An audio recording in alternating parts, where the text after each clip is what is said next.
G'day guys, we're back here on our Wynnum renovation project and it is now flying along. We had a lot of delays on this one in the early days. So much wet weather held up a lot of our concreting. We've actually still got one pour that we've still got rescheduled that we cancelled on a day that was supposed to rain and it never rained. So a little bit disappointing, but it's all rescheduled in and we're going to get that cracking next week. But everything else has been cracking along on this one. So this one was a little bit different for us. The house had already been lifted and was just sitting on the existing slab and steel posts. We've come in, we've actually done some small extensions on the existing slab down the bottom. We've enclosed the bottom level. We've completely stripped the upstairs of this project, straightened up all internal walls, reconfigured it. We've done quite a large extension out the back to create a big sunroom and a new deck on the back of the home.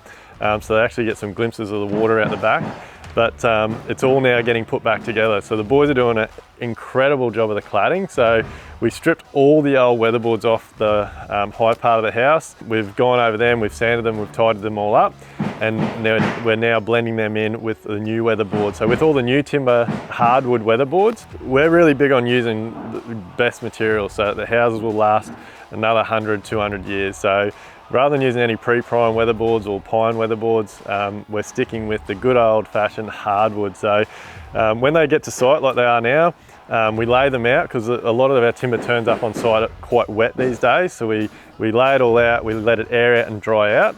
Then the team come through and they prep it all. We go over all the edges and we arris them, we sand them to tidy them all up, and then we hit them with a primer and a blocking or a stain blocking primer.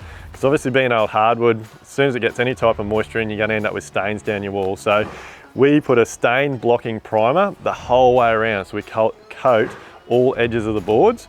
And as you can see behind me, the boys are doing a cracking job. So we've got all our sarking on, we put all our damp coursing on behind our internal and external corners, around all our windows. We seal everything up first. Then they come through and put all the corner stops on. So we're using hardwood corner stops as well. And again, as you know, I'm a huge fan of it's all the things you don't see that make the difference. So everything we do is over the top. So we don't just nail our stops on, everything is screwed. So you'll see some footage on this one. We've countersunk and we've put large screws into our corner stops. The whole idea of this is we don't want the timber moving around. Like timber moves in humidity and heat and wet weather and all those types of things. So by screwing all of our corner stops, our trims around our windows, it just means that it gives us a lot better chance of things staying in place, avoiding all the little cracking lines that you get when timber starts to move around. And then as you've seen in our past videos, the boys pre-drill and hand nail all of our cladding on. We don't use guns because I believe it doesn't leave a nice finish. So the boys actually put a scribe line on every single board. Means that all the nails are perfectly in line. I'm a big fan of paint doesn't hide things. Like a lot of people just throw things up and with the theory that the paint will just cover everything up.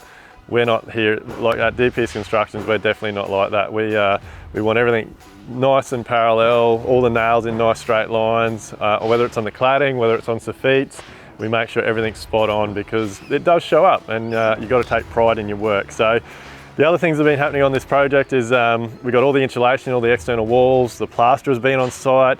It's been a huge couple of weeks. Plastering's all done in site. We're just waiting for the cornice to go in now.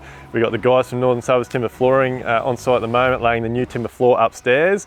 So there was a lot of prep work to get ready for that because the floor in the existing house, obviously being very old, it had moved around. So we went through and we screwed all the old tongue and groove floor down. And the whole reason, again, we screwed all that is to avoid future movement. And one of my pet hates is squeaky floors. So we screw all of our floors, new or old, we screw them all down.